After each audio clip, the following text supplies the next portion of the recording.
Now, in this section, we're going to really cover a really useful feature. I used to use this all the time in algebra when you're graphing equations, and that is finding what we call the zeros of a function, or the zeros of a polynomial is another way to say it. So, when you have a graph here, let's look at our nice little graph, x squared minus 1, and we go over here to the graph button.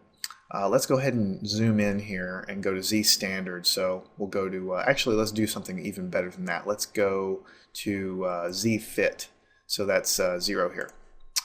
So when we go to 0 here, we will see that, actually, I'll take it back. Let's go into Z standard like this. That's what I'm looking for. So this graph is plotted here, and you see it cuts below the x-axis and then it goes back up above the x-axis like this. So you see this graph crosses the x-axis in two places. It crosses right here and it crosses right here. And if you think about it, when you have a function y is equal to something, in this case it's x squared minus 1, if you're trying to find out what we call the zeros of the function, that is basically when you take the function, in this case x squared minus 1, and you set it equal to 0.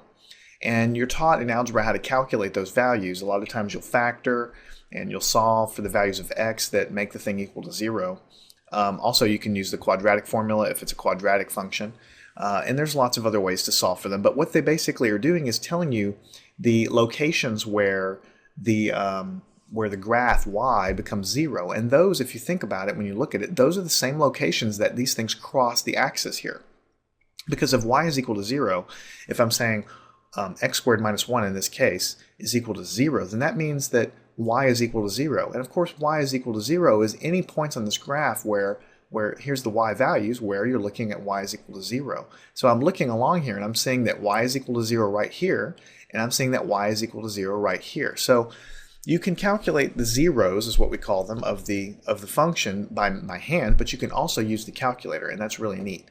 So in order to illustrate this better, let me go and zoom in a little bit. Let's go to zoom box, and let's just go up here, and I'll make a nice little window here. So we'll hit enter to make their box there.